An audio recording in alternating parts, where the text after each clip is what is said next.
బాలకృష్ణ ఇంట్లో ఘోర విషాదం. విషం తెలిసి నందమూరి ఫ్యామిలీ ఒక్కసారిగా షాక్‌లో ఉందట. నందమూరి కుటుంబంలో విషాదం చోటు చేసుకుందని తెలుస్తోంది. ఇంతకీ ఆ విషాదం ఏమిటి అనంటే, మరి నందమూరి కుటుంబంలో తీవ్రమైన విషాదాన్ని నెలకొల్పినట్టుగా అయితే సమాచారం. దీనికి సంబంధించిన విషయాలు కూడా ఎంతో వైరల్ అవుతోంది. నందమూరి ఇంట్లో జరిగినటువంటి ఈ విషాదానికి సంబంధించి అందరూ ఒక్కసారిగా షాక్‌లో ఉన్నట్టుగా అయితే తెలుస్తోంది. ప్రస్తుతం సోషల్ మీడియాలో సైతం ఈ విషయం ఎంతో వైరల్ అవుతోంది.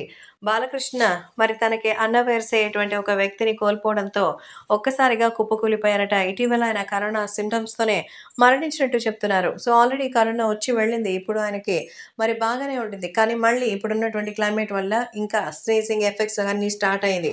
ఆ తర్వాత ఆయన ప్రాణాలు కోల్పోయారంటూ బాలకృష్ణ విచారం వ్యక్తం చేశారు. నిజంగానే హరికృష్ణ అన్నయ్య తర్వాత నన్ను అంత అభిమానించే వ్యక్తి ఈ రోజు లేకపోవడం చాలా బాధగా ఉంది అంటూ చెప్తున్నారట బాలకృష్ణ. సో, నందమూరి కుటుంబ సభ్యులందరూ వచ్చి మరి ఆయనకి నివాళి అందించి వెళ్తున్నారు.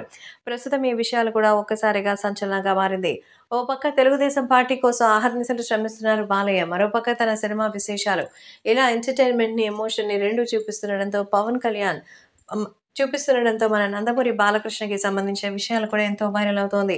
బాలయ్య ఇంట్లో జరిగిన ఈ విషాదం గురించి తెలుసుకున్న అభిమానులు ఆయన త్వరగా ఈ బాధ నుంచి బయటపడాలని కోరుకుంటూ, సో తొందరగానే మీకు అన్నీ మంచి జరుగుతుందని, రాజకీయాల్లో కూడా మీరు మంచి విజయాన్ని సాధిస్తారు. 2024లో ఖచ్చితంగా దుమ్ము లేపుతారంటూ చెప్తున్నారు.